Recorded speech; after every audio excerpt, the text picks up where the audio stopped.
Hello friends, welcome to success with MBS classes. आप सभी दोस्तों का एक बार फिर से MBS क्लासेस के इस ऑनलाइन प्लेटफॉर्म पर हार्दिक स्वागत करता हूं।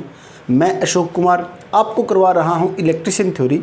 तो हम इलेक्ट्रिशियन थ्योरी के अंदर पढ़ रहे हैं बेसिक इलेक्ट्रॉनिक्स के बारे में। बेसिक इलेक्ट्रॉनिक्स के बारे में हमने डायोड के बारे में कल पढ़ा था। डायोड की जो VI वोल्टेज और करंट का जो अभिलक्षण होता है वो मैंने आपको बताया था बिल्कुल सिंपल वे में, और जो मोस्ट इंपॉर्टेंट क्वेश्चंस बनते हैं वो भी मैंने आपको साथ में बता दिए थे कि कहाँ से क्वेश्चंस उठेंगे इसमें से।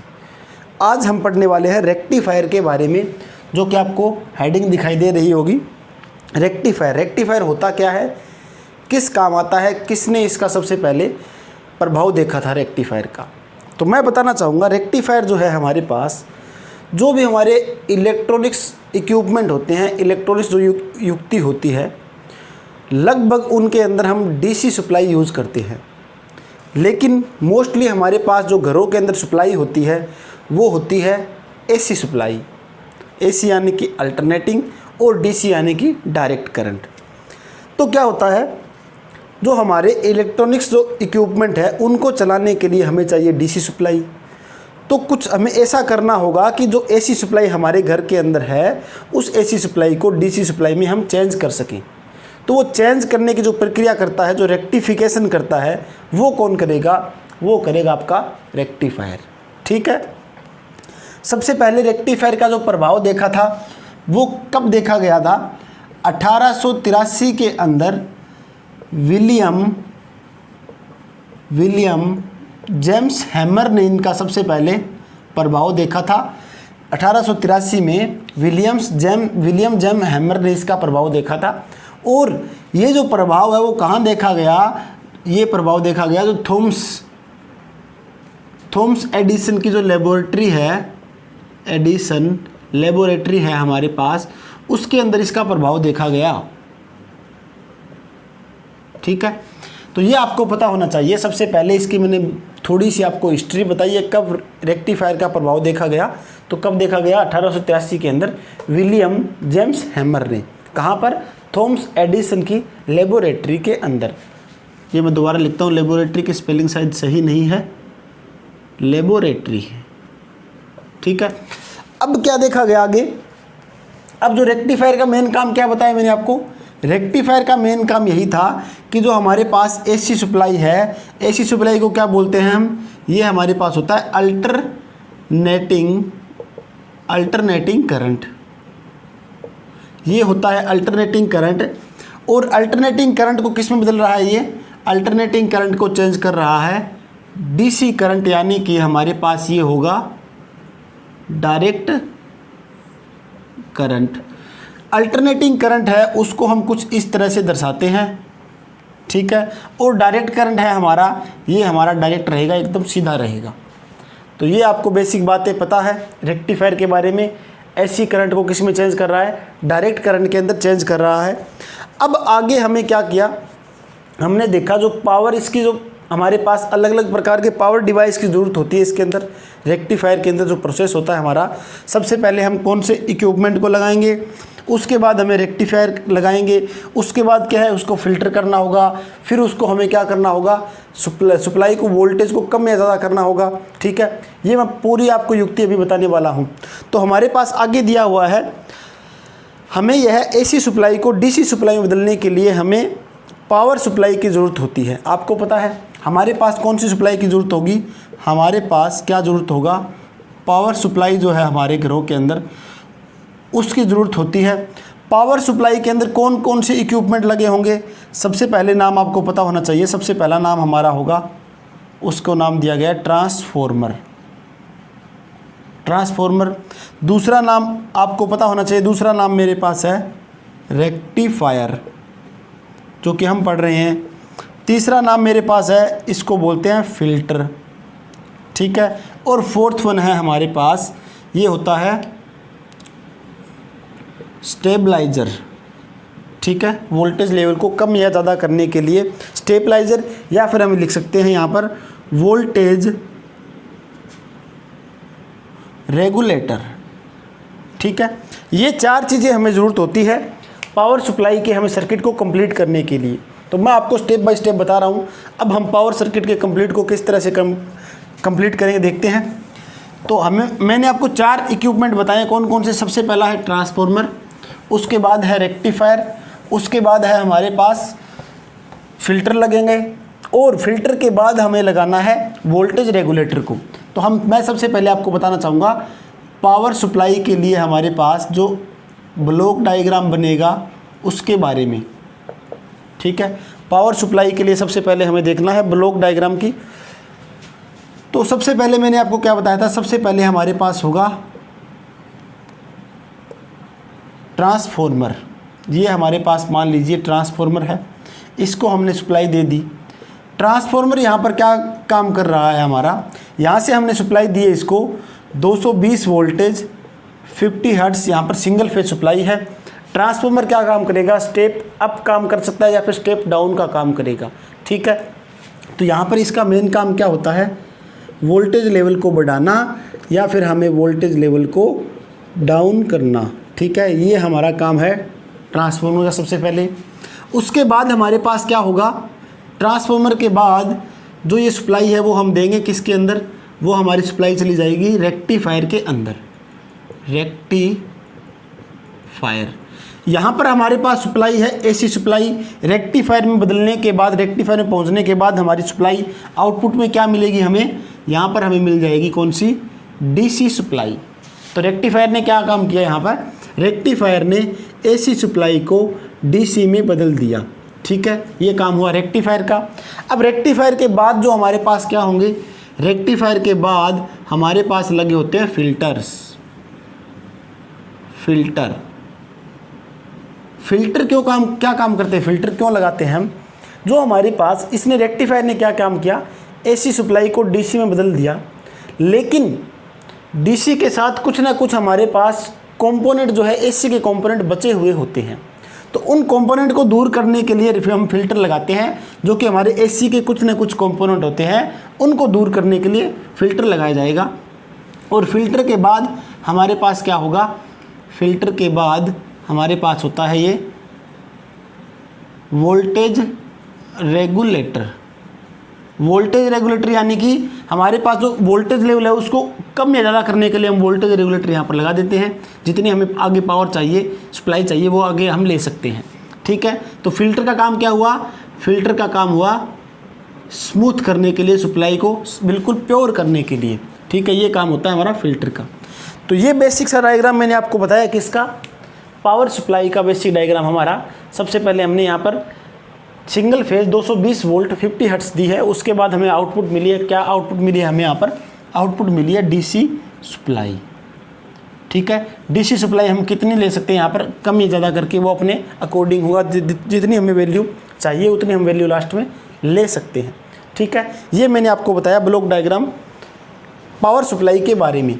अब हम पढ़ेंगे रेक्टिफायर के बारे में डिटेल से, रेक्टिफायर कितने प्रकार के होते हैं और रेक्टिफायर के अंदर क्या क्या लगा होता है। तो सबसे पहले हम बात करते हैं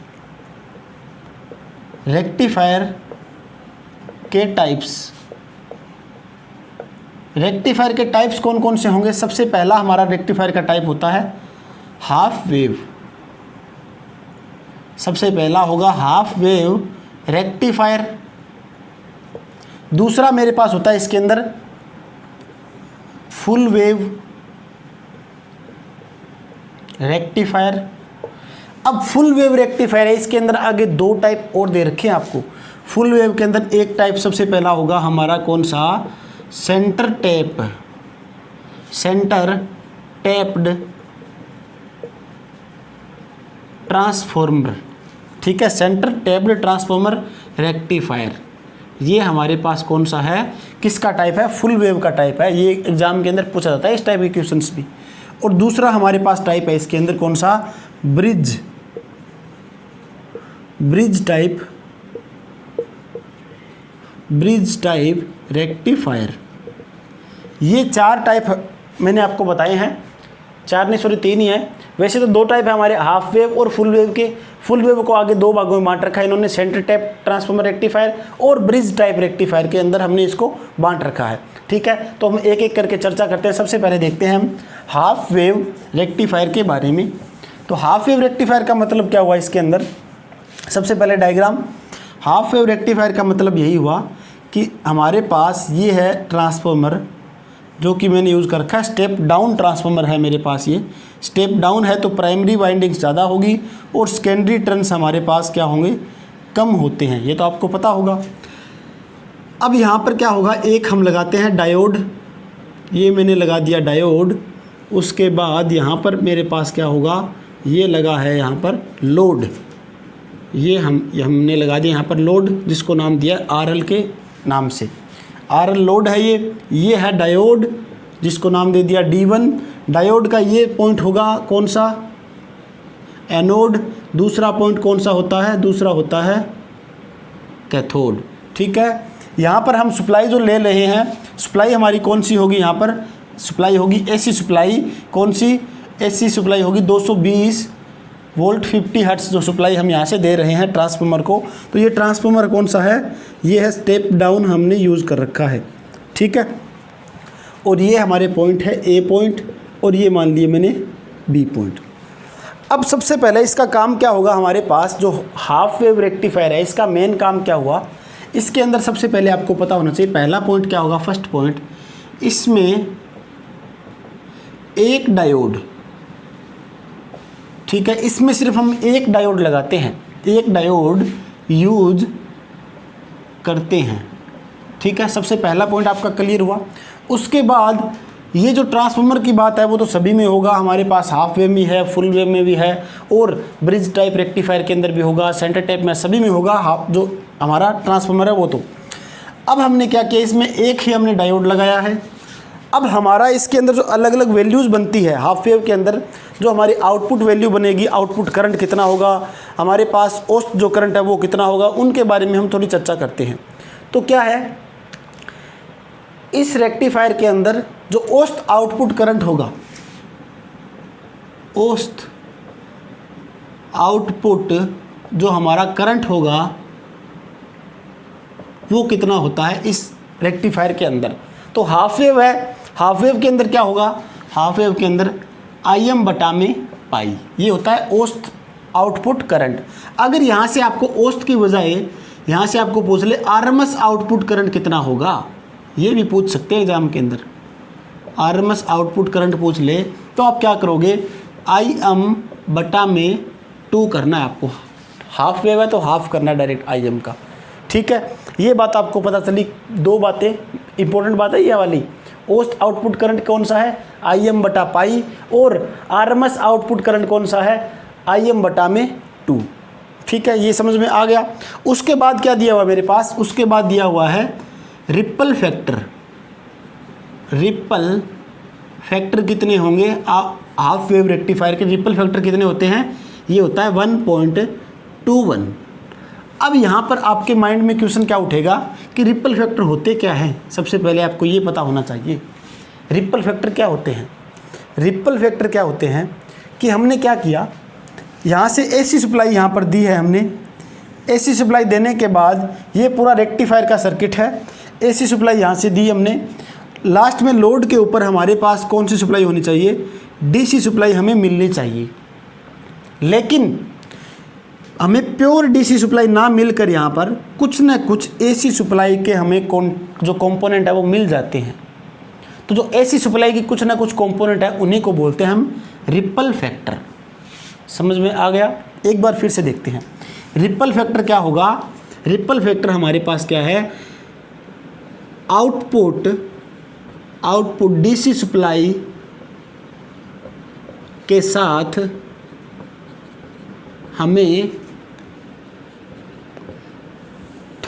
हमें थोड़ी सी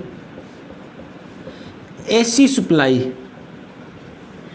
सप्लाई के कंपोनेंट मिल जाते हैं। तो हमें क्या हुआ, जो हमारी आउटपुट DC सप्लाई है उसके साथ में थोड़ी सी हमें क्या है AC सप्लाई के कंपोनेंट मिले, तो वो होता है हमारा रिपल फैक्टर। ठीक है, तो हमारा हाफ वेव जो रेक्टिफायर है उसके अंदर रिपल फैक्टर कितने होते हैं, 1.21 होते हैं। ये एग्जाम के अंदर पूछा जाता है 1.21। ठीक है, आगे क्या है, रिपल फैक्टर का फॉर्मूला पूछ ले आपसे, तो इसका फॉर्मूला क्या होगा, इसका फॉर्मूला यही होता है कि फॉर्म फैक्टर इसका तो करना है हमें स्क्वायर, माइनस में करना है 1 और सभी का करना है पूरे का अंडर रूट। ये हमारा फॉर्मूला होता है रिपल फैक्टर का। अब यहाँ पर आपके माइंड में क्या क्वेश्चन उठेगा, क्वेश्चन यही उठेगा कि फॉर्म फैक्टर क्या होता है। फॉर्म फैक्टर मैंने आपको अच्छी तरह से जो एसी एनालिसिस का चैप्टर था उसके अंदर बताया था फॉर्म फैक्टर क्या होता है। एक बार फिर से बताता हूँ, फॉर्म फैक्टर हमारा क्या होगा, फॉर्म फैक्टर का फॉर्मूला होता है, फॉर्म फैक्टर का फॉर्मूला क्या होगा, आरएमएस वैल्यू। हमारे पास क्या है, फॉर्म फैक्टर का आरएमएस वैल्यू बटा में क्या होगा, एवरेज वैल्यू। ठीक है, ये फॉर्मूला किसका होगा, फॉर्म फैक्टर का फॉर्मूला होता है। तो आपको याद रखना है आरएमएस वैल्यू बटा में एवरेज वैल्यू फॉर्म फैक्टर का फॉर्मूला बनेगा। ये दोनों वैल्यू हमें यहाँ पर रखनी है। इनकी जो वैल्यू बनी है ये वाली वैल्यू यहाँ पर पुट करेंगे तो इसको हम कैंसिल करेंगे तो हमारे पास कितनी वैल्यू बनेगी, 1.21 वैल्यू आपको मिल जाएगी। ये भी क्वेश्चन एग्जाम के अंदर बहुत बार पूछा जाता है। फॉर्म फैक्टर की फिक्स वैल्यू कितनी होती है, 1.11। ये आपको याद रखना होगा। फॉर्म फैक्टर की जो फिक्स वैल्यू है वो होती है 1.11, जो कि एग्ज़ाम में 99% जितने भी एग्ज़ाम हुए उनके अंदर ये पूछा गया है फॉर्म फैक्टर। ठीक है, और रिपल फैक्टर भी आपको पूछ सकते हैं। तो फॉर्म फैक्टर का पता चला आपको, तो ये फॉर्मूला आपको याद रखना है रिपल फैक्टर के बारे में। आगे क्या दिया हुआ मुझे, एफिशिएंसी की बात करें हम, जो हमारे पास हाफ वेव रेक्टिफायर है इसकी एफिशिएंसी हम निकालें तो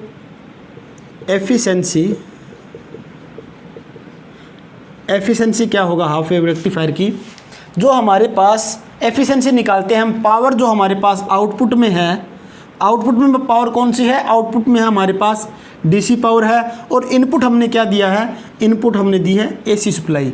एफिशिएंसी आपको मैंने बताया था, एफिशिएंसी निकालने के लिए हमारे पास क्या होता है, आउटपुट बटा में फॉर्मूला होता है इनपुट का। सभी को पता है आउटपुट बटा में इनपुट। आउटपुट हमारे पास है पावर डीसी और इनपुट है पावर एसी। ठीक है, ये फॉर्मूला होता है हमारे पास किसका, एफिशिएंसी का। अब अगर हम परसेंटेज में निकालेंगे तो गुना में कर देंगे इसको 100। तो आपके पास हाफ वेव रेक्टिफायर है, उसकी एफिशिएंसी कितनी दी हुई है, 40.6 फिक्स हमारे पास इसकी एफिशिएंसी होगी, जो आपको याद रखनी है वैल्यू ये। ठीक है, नेक्स्ट आपको दिया हुआ है पीक इनवर्स वोल्टेज। इसको मैं एक बार रफ कर देता हूँ, ऊपर वाली वैल्यू को एक बार इसका आप स्क्रीनशॉट ले सकते हो। बहुत ही बढ़िया और अच्छे कंटेंट मैं आपको दे रहा हूँ, बिल्कुल सिंपल वे में मैं आपको बता रहा हूँ हाफ वेव रेक्टिफायर क्या होता है, क्या क्या आपको मेन बातें इसके अंदर याद रखनी है, ज़्यादा घुमाने वाली बात नहीं है।